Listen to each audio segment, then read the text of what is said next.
A recent article from The Hollywood Reporter has reignited the controversy surrounding Meghan Markle by casting her as a difficult and domineering leader, painting her with the unflattering comparison to a dictator in high heels.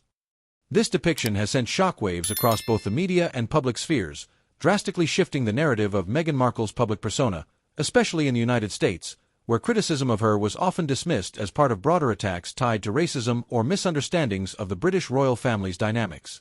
Now, mainstream American outlets such as Access Hollywood are diving into the story, a stark contrast to earlier defenses of her character.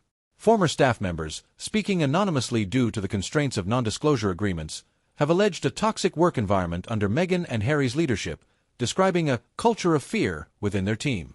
The most damning accusations include claims that Meghan belittles her staff, is resistant to feedback, and runs her household with an iron fist, leading to an unusually high turnover rate among employees.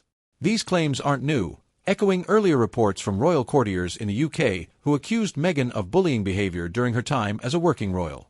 These revelations are part of a larger and more devastating portrayal of Meghan Markle.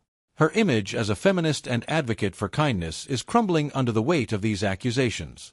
The staff who worked closely with her describe an atmosphere of constant fear and intimidation. While Harry's reputation is also impacted by these developments, he is viewed more as an enabler, standing idly by and failing to challenge his wife's alleged domineering behavior. As the primary focus of the criticism remains on Meghan, Harry appears to be slightly shielded from the full force of the backlash, though his enabling is not ignored.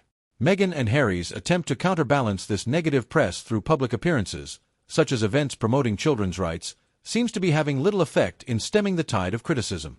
Their efforts are perceived as shallow attempts to salvage their reputation rather than genuine activism, further fueling public skepticism.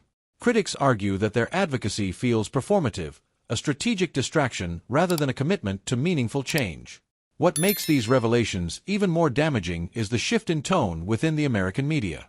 Initially, much of the U.S. press framed any criticism of Meghan as rooted in racism or cultural misunderstanding, particularly by British media. This latest round of negative coverage, however, signals that U.S. outlets are no longer giving Meghan the benefit of the doubt.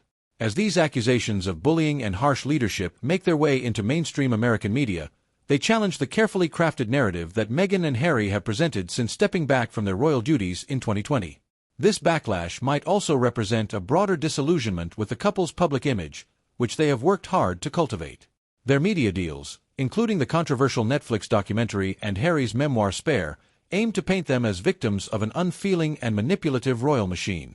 Now, with these new claims, a darker side of their story is coming to light, one that may change how they are perceived by the public. The global audience, which once saw them as underdogs breaking free from the restrictive traditions of the monarchy, may now begin to question whether they are as benevolent and progressive as they have portrayed themselves to be. As the couple faces growing skepticism, especially with the mainstream U.S. press now joining the chorus of criticism, Meghan's reputation as a champion of kindness and Harry's role as her loyal protector are both under siege. The American media's pivot from protective to critical could signify the beginning of a long and difficult road for the couple as they navigate the fallout from this growing scandal. Whether Meghan and Harry can weather this storm remains uncertain. Their public relations strategies, while persistent, may not be enough to undo the damage caused by the increasing number of voices emerging from their former inner circle.